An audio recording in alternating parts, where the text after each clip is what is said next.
More than 60% of adults over the age of 60 are living with at least one chronic condition that could have been detected weeks, sometimes months, and even years earlier through signs they noticed every single day, but simply didn't know how to interpret. Not because those signs were hidden, and not because the technology to understand them is new or complicated, but because one of the body's most reliable early warning systems is sitting right at the tips of your fingers. And almost nobody talks about it the way it deserves. Your nails, the ones you probably trimmed this week, the ones you glanced at this morning without giving them a second thought, aren't simply there for appearance. They can provide clues about what's happening inside your cardiovascular system, your kidneys, your liver, your lungs, and your blood. And after the age of 60, those clues become even more important because the conditions these nail changes can sometimes point toward are exactly the kinds of problems that may develop quietly without dramatic symptoms until they are no longer quiet at all. Here's what many people don't realize. The connection between nail changes and systemic disease isn't new science. It has been documented in medical literature for decades. But during an average 10 to 15 minute medical appointment, there's only so much a doctor can cover. And unless a nail finding looks particularly concerning, examining the nails may not make the priority list. So the information exists. It simply doesn't always make its way from the clinical setting to the person who needs it. Here's what's actually happening inside your body. Your nails grow from a matrix of living cells located at the base of each finger. Those cells remain in constant contact with your bloodstream.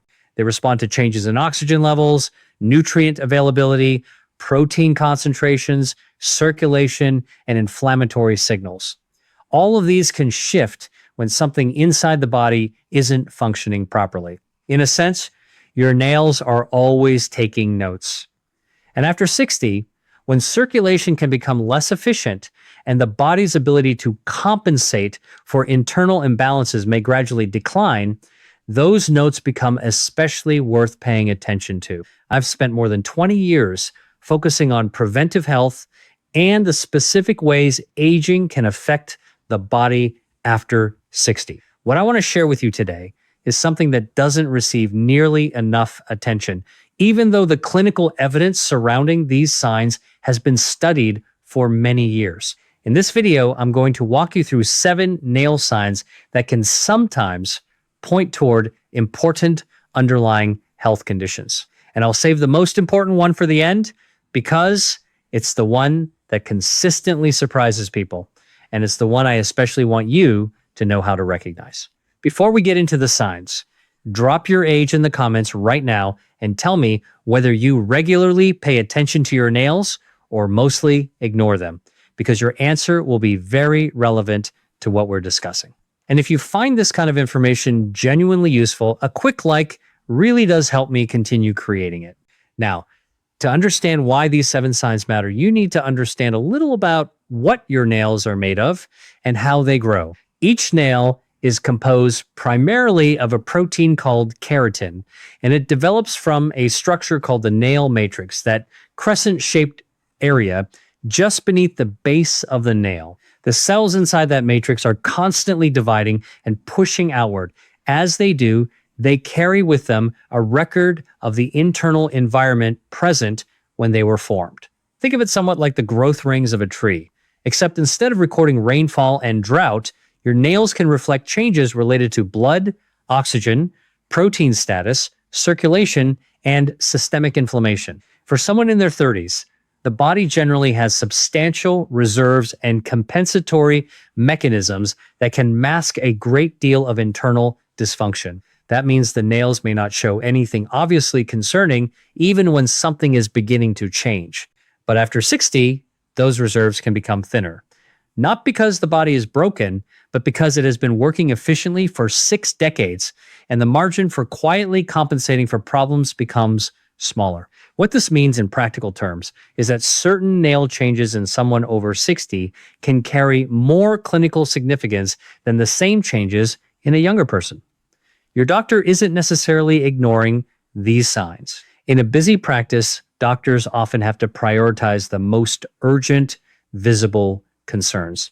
But that doesn't mean the signs aren't worth knowing yourself. So with that in mind, let's go through the 7 signs I want you to recognize. They aren't ranked in any particular order because the significance of each one depends on your individual health history and circumstances. I want you to listen to all 7 because several of these signs can occur together. And recognizing a combination can sometimes be more meaningful than noticing one sign alone. Number 1 is clubbing of the fingertips. This is something many people either don't notice or simply assume is, that's just how my fingers look. Clubbing refers to a gradual enlargement or bulging of the tissue around and beneath the fingertip, giving the nail a more rounded and downward curving appearance. The fingertip can begin to look fuller, almost like a drumstick. What's happening is a change involving the soft tissue and bone that can be associated with chronically reduced oxygen levels in the blood. Research has found associations between nail clubbing and conditions such as chronic obstructive pulmonary disease, certain heart conditions, lung cancer, and some gastrointestinal diseases. The reason this deserves attention after 60 is that clubbing generally develops slowly over months or years.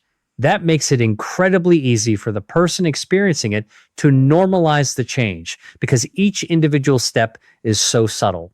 Consider a composite patient story I've heard described in many similar situations. A woman named Margaret from Tucson, Arizona, had attributed the rounded appearance of her fingertips to arthritis for nearly 3 years. It wasn't until a family member noticed the shape of her nails in a photograph that she mentioned it to her doctor. Further evaluation led to the discovery of early-stage pulmonary fibrosis, which could then be monitored and managed much earlier. If you look at your fingers from the side and notice that the angle between the nail and the skin at the nail base seems flatter than before, while the fingertip tissue appears fuller or puffier beneath the nail, bring it to your doctor's attention. Moving on to number 2. This is a change called Terry's nails, and it surprises many people the first time they hear about it. Terry's nails appear predominantly white across the surface with only a narrow pink or brownish band near the tip. The nail bed loses some of its normal pink coloration, which comes from blood flowing through the tiny vessels beneath it, and instead can look pale or almost opaque. Biologically, this involves changes in the appearance and vascularization of the nail bed. Research has found associations between Terry's nails and conditions including liver disease, congestive heart failure, type 2 diabetes, and, in some cases, chronic kidney disease. This matters particularly after 60 because these conditions become more common with age, and many can develop for a long time without pain or obvious warning symptoms. A fictional composite that illustrates this is a retired gentleman named Dennis from Louisville, Kentucky, who visited his doctor for a routine blood pressure check and happened to mention that his nails had always looked unusually pale. Follow-up blood testing showed elevated liver enzymes. Further evaluation led to an early diagnosis of non-alcoholic fatty liver disease, allowing him to address the issue through dietary changes, monitoring, and medical guidance before it progressed further. If your nails have become noticeably white or whitish and opaque across much of their surface, particularly if this has persisted for some time, mention it at your next appointment. The next sign is closely related. Number 3 is Lindsay's nails, also known as half and half nails. This is different from Terry's nails in one important way. With Lindsay's nails, the lower portion of the nail appears white or whitish, while the upper portion closer to the tip becomes darker, often taking on a brownish or pink-red color, creating a visible division across the nail. This appearance is believed to involve changes in nail bed vascularity and pigment deposition and has been associated with chronic kidney disease and kidney failure. The reason this is particularly significant for people over 60 is that kidney function can decline with age, and chronic kidney disease remains one of the conditions that may go undetected for years. Your kidneys rarely cause pain during the early stages of dysfunction. There is usually no obvious alarm signal that most people would immediately recognize as kidney-related. A composite story that illustrates this involves a woman named Patricia from Des Moines, Iowa, who had been managing type 2 diabetes for approximately 8 years. She noticed a faint line across several nails and assumed it was simply a pressure mark or cosmetic change. When she mentioned it during a diabetes management visit, her doctor ordered kidney function tests. Her GFR, which estimates how efficiently the kidneys filter blood, was significantly lower than expected, leading to a nephrology referral that might otherwise have been delayed. The practical takeaway is straightforward. If you notice a distinct horizontal division across your nails with a lighter base and darker tip, and you have a history of diabetes, high blood pressure, or cardiovascular disease, discuss it with your doctor specifically in relation to kidney function. Number 4 is one that surprises many people. Beau's lines. This is something people frequently notice but don't understand.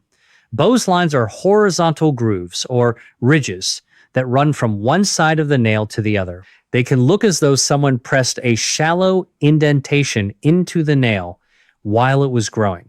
What's happening is that nail growth was temporarily interrupted.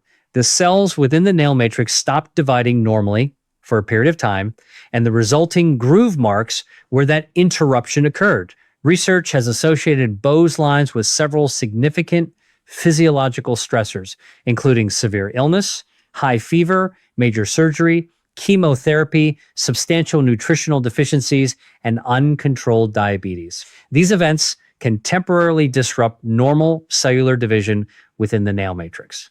For people over 60, this matters because Beau's lines can sometimes provide evidence that the body experienced a significant internal stress event, even if the person didn't fully recognize it at the time. They can also be a clue that a chronic condition such as diabetes may not be as well controlled as previously believed.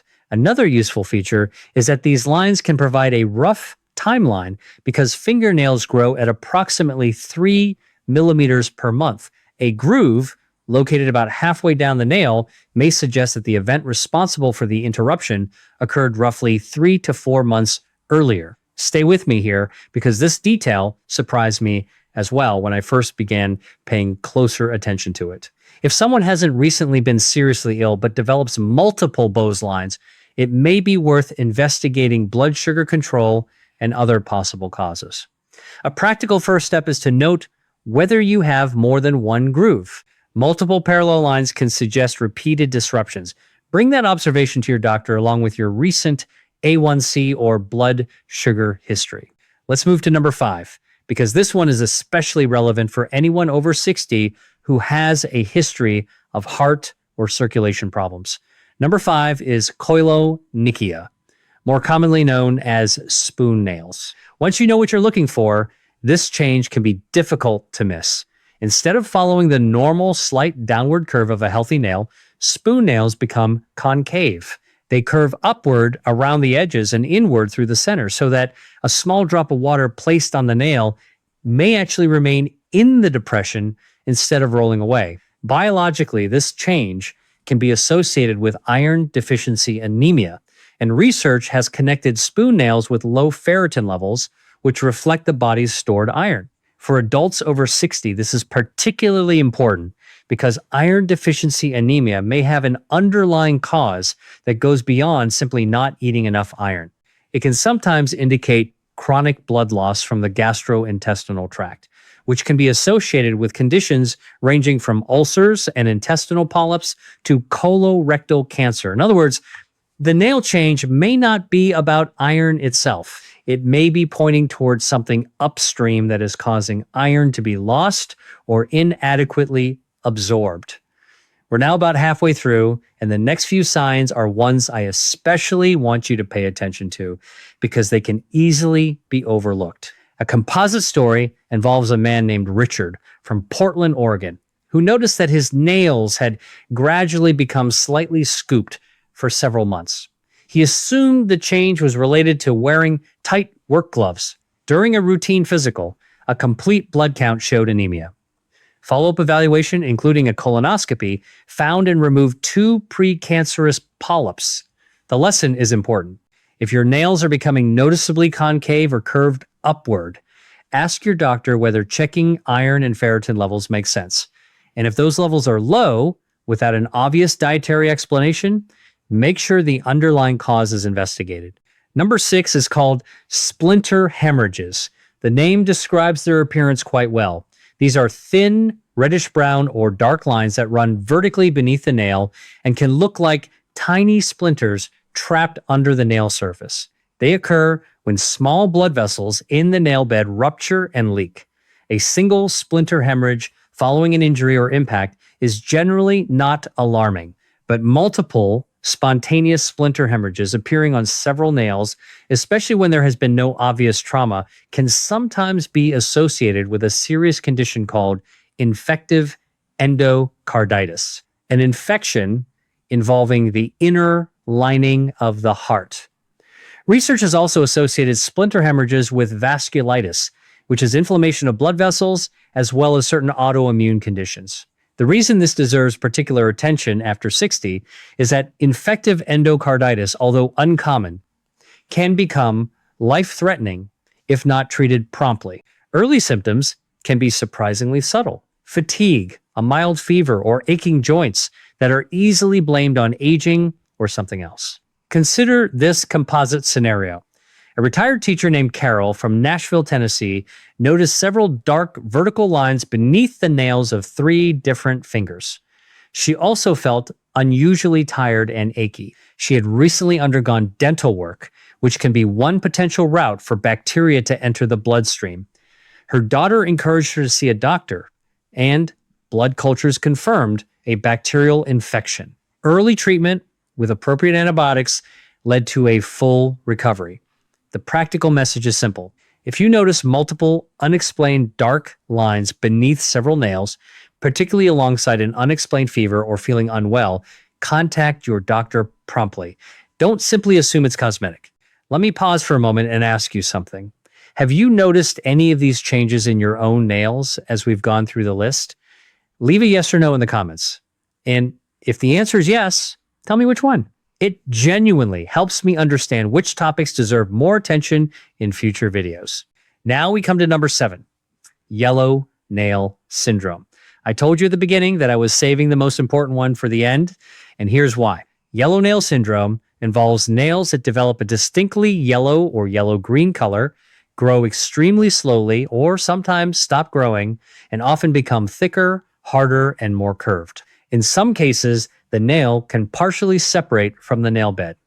What's happening involves a problem with the lymphatic drainage system, the network responsible for moving fluid, immune cells, and waste products throughout the body. Research has associated yellow nail syndrome with chronic respiratory conditions, including chronic bronchitis, bronchiectasis, and pleural effusions, which involve fluid collecting around the lungs. It can also be associated with lymphedema, which causes swelling because of impaired lymphatic drainage, and in some cases, with certain internal malignancies. This sign deserves the final position because yellow nail syndrome can point toward more than one systemic problem occurring at the same time. It isn't necessarily a marker of one isolated condition. It can be a sign that several systems in the body need attention. Most people assume yellow nails mean a fungal infection, and that certainly can be the explanation. But when antifungal treatment doesn't improve the color, or when the yellowing occurs together with slow growth, thickening, and other symptoms, the picture becomes different.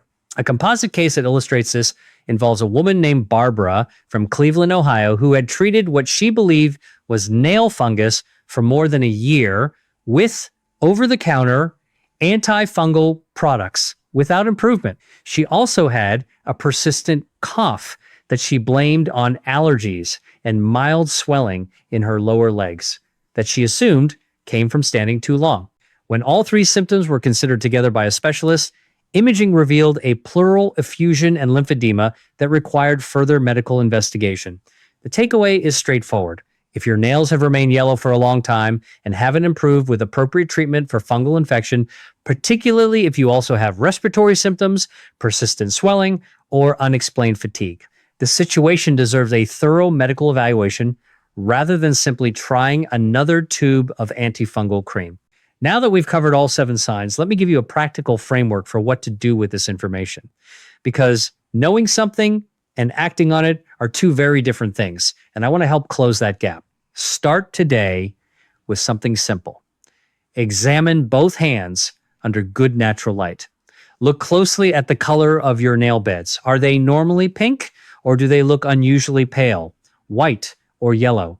Examine the shape. Are the nails flat or slightly curved downward as expected, or have they become concave or unusually rounded? Look for horizontal grooves or ridges, dark vertical streaks beneath the nail, and changes in how quickly your nails seem to grow. Take a clear photograph of your nails. If something catches your attention, having a visual record can be useful when monitoring changes over time. This week, if you notice anything from today's list that seems similar to what we've discussed, write it down. Note the sign, which fingers are affected, and approximately how long you've noticed it. Then bring that information to your next medical appointment. Writing it down makes it much less likely that you'll forget to mention it, and it gives your doctor useful details for deciding what, if anything, needs to be investigated. If you notice a potentially concerning change and don't already have an appointment scheduled, consider contacting your doctor's office and describing what you're seeing. The medical staff can help determine whether you should be seen urgently or whether it can be addressed during a routine visit. And most importantly, please don't diagnose yourself based on a single nail sign. The meaning of a nail change depends on the entire picture, including your medical history, medications, recent illnesses, other symptoms, and what your doctor finds during an examination. Today's video is meant to make you a better informed participant in that conversation, not to replace it. Here's what I want you to remember. Your body is remarkably communicative. It has been sending you signals throughout your entire life. And one of the remarkable things about being over 60 is that you now have more life experience, more medical knowledge available to you, and more opportunities to act on those signals than ever before. Your 60s, 70s, and beyond are not years when meaningful health improvements become impossible. Research consistently shows that paying attention to changes and identifying important problems early can influence outcomes, including later in life. The nails you looked at this morning and perhaps dismissed as uninteresting may provide one of the most accessible windows into your body's overall health. You simply need to understand what you're seeing. And now you have a better idea of where to start. If you found this information helpful, please consider subscribing to the channel. It's one of the best ways to make sure you don't miss what comes next. And if someone you care about, a spouse, sibling, friend, or family member, could benefit from knowing these signs, please share this video with them. I'll see you in the next one.